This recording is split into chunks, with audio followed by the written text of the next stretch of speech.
Hello Shri, ಎಲ್ಲಿದ್ಯಾ ನೀನು? ಯಾಕೆ ಅಜ್ಜಿ ಕಂಡೀಷನ್ ಬಗ್ಗೆ ಡಾಕ್ಟರ್ ಏನಾದರೂ ಹೇಳಿದ್ರಾ?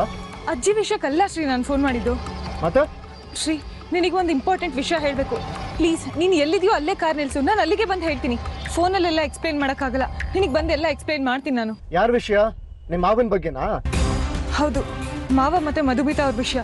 ಓಹ್, ನಿಂಗೆ ನಿಮ್ಮ ಮಾವ ಹೇಳಿದ್ರಾ ಫೋನ್ ಮಾಡು ಅಂತ? ನಿಮ್ಮ ಮಾವನ್ ವಹಿಸ್ಕೊಂಡು ಬರ್ತಾರೋ ನಿನ್ನ ಮಾತು ಕೇಳು.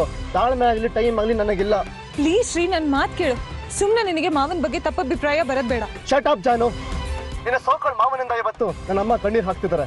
ಅಜ್ಜಿ ಆಸ್ಪತ್ರೆಯಲ್ಲಿ ಅಡ್ಮಿಟ್ ಆಗಿದ್ದಾರೆ. ಈಗಲೂ ನಿಮ್ಮ ಮಾವನ ಬಗ್ಗೆ ನಮಗಿರೋದು ತಪ್ಪಭಿಪ್ರಾಯನಾ? ಆ ವಿಷಯನೇ ಬೇರೆ, ಈ ವಿಷಯನೇ ಬೇರೆ ಶ್ರೀ. ನೋಡು ಜಾನು, ಆಸ್ಪತ್ರೆಯಲ್ಲಿ ಅಮೌಂಟ್ ಪೇ ಮಾಡೋಕ್ಕೆ ನಾನು ATM ಕಾರ್ಡ್ಸು ಚೆಕ್ ಬುಕ್ ತರಕ್ಕೆ ಮನೆಗೆ ಹೋಗ್ತಿದ್ದೀನಿ. ನೀನು ನಿಮ್ಮ ಮಾವನ ಬಗ್ಗೆ ಏನೇ ಕ್ಲಾರಿಫಿಕೇಶನ್ ಕೊಡೋದಿದ್ರು ಮನೆಗೆ ಬಂದು ಕೊಡು. ನನಗೆ ಕೇಳೋ ತಾಳ್ಮೆ ಇದ್ರೆ ಕೇಳ್ತೀನಿ. ನೀನ್ ಮನೆಗೆ ಹೋಗೋಕ್ಕಿಂತ ಮುಂಚೆ ನಿನಗೆ ಈ ವಿಷಯ ಗೊತ್ತಾಗಬೇಕು ಶ್ರೀ.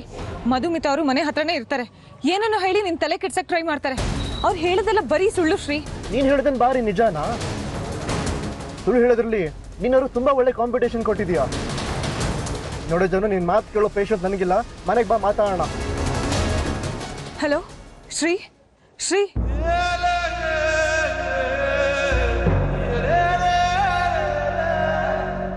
ಇನ್ನೇನು ಶ್ರೀ ಮನೆಗೆ ತಲುಪಿಡ್ತಾನೆ.